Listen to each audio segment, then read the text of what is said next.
A paz do Senhor Jesus esteja com todos. Bom, hoje é o nosso último dia a respeito do livro de Isaías.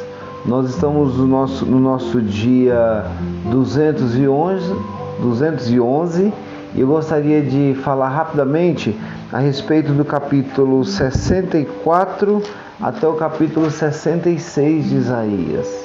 Estamos encerrando e a partir de amanhã iremos começar mais um profeta, que é o profeta Jeremias. Mas vamos nos ater aqui àquilo que Isaías quer falar para a gente a respeito do final do livro. Ele começa dizendo a respeito do amor de Deus que nos constrange. A partir do versículo 4, ele vai dizer o seguinte: desde os tempos antigos, ninguém ouviu, ninguém percebeu, nenhum olho viu outro Deus além do nosso Deus, que trabalha para aqueles que nele esperam. Gente, o que ele está falando é que no meio de tanta idolatria, de tantos, entre aspas, deuses, não se viu ninguém que se dedicasse ou que se trabalhasse para aqueles que esperam no Senhor. Porque a esperança é a palavra-chave desse texto, é a palavra-chave para o profeta. Ele está dizendo o tempo todo: olha, vocês precisam esperar no Senhor. Por quê?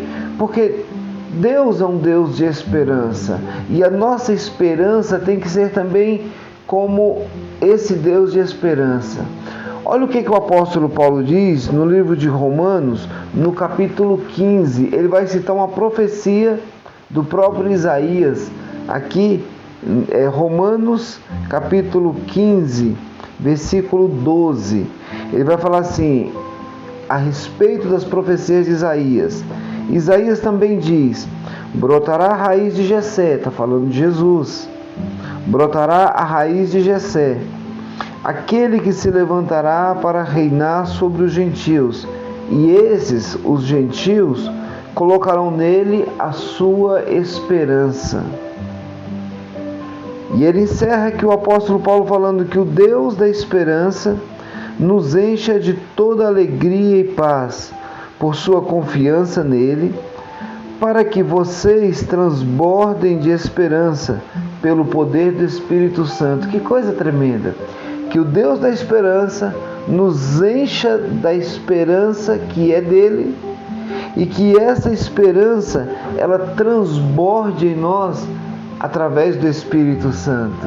E por isso que aqui no livro de Isaías, voltando aqui, ele vai dizer que o próprio Deus trabalha para aquelas pessoas que esperam nele.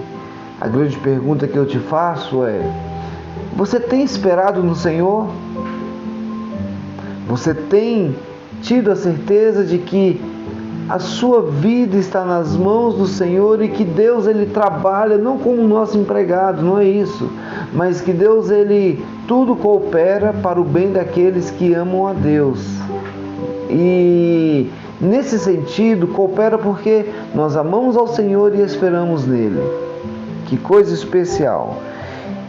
E mais, o texto aqui continua dizendo o seguinte, que há uma esperança na salvação, mas não em nós mesmos.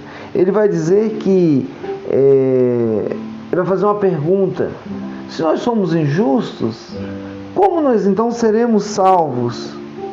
Ele fala: nós somos como impuro, todos nós. Todos os nossos atos de justiça, olha que é isso, gente, olha que coisa interessante. Ele fala que todos os nossos atos de justiça, eles são como trapos de imundícia. Sabe o que é um trapo de imundícia? Esse trapo de imundícia é uma metáfora de uma impureza, é aquele pano que cobre uma ferida profunda, em que o pano ele fica apodrecido, ou uma ferida infecciosa, ou em muitos casos, alguém vem falando também que o trapo de imundícia era o pano que se colocava na menstruação antes que houvesse o absorvente. Então a nossa justiça é como esse trapo de imundícia. E a pergunta que ele faz é: então como é que nós seremos salvos? No versículo 8 ele vai falar várias coisas, né, que não há ninguém justo, como diz o apóstolo Paulo em Romanos. Contudo, o Senhor, Tu és o nosso Pai, nós somos barro e o Senhor é oleiro. A partir do momento que nós estabelecemos Deus como nosso Pai, nós passamos a andar de acordo com a vontade dele. Nós somos o barro e ele é o oleiro.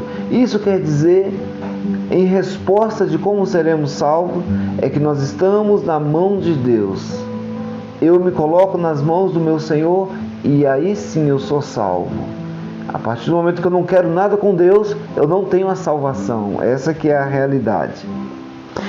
Capítulo 65, ele é interessante que ele vai falar de uns rebeldes, de um povo de Deus que é rebelde, e que ele fala assim: eu me coloco acessível a esse povo. Eu fui achado pelos que não me procuravam, uma nação que não me chamava pelo nome. Aí ele vai falando que essa gente que eu me coloco à disposição e que elas não querem nada comigo, eles são como uma fumaça no nariz. Você já teve essa situação de uma fumaça entrando pelo seu nariz? Como isso incomoda? Então, essas pessoas que Deus ele se coloca à disposição, mas que não querem buscar Deus, eles são comparados à fumaça que entra pelo nariz. Por isso que ele fala: eu não ficarei calado, eu vou lhe dar a plena retribuição daquilo que eles merecem, tanto dos seus pecados como o pecado dos seus antepassados. Que coisa! Gente, vocês sabiam, isso eu aprendi há pouco tempo, que quando a gente fala assim: fulano de tal teve sorte, né? Ou então fala assim: não, isso aqui que aconteceu comigo é coisa do destino. Essa palavra sorte é o nome de um Deus, e destino é o nome também de outro Deus. Ele vai falar assim, no versículo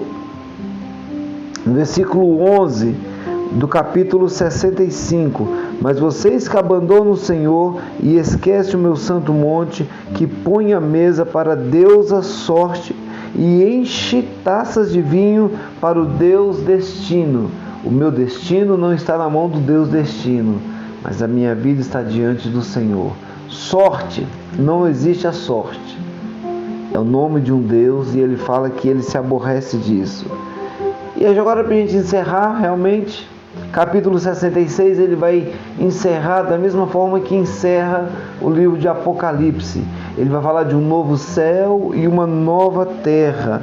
Vejam, eu criei novos céus e nova terra.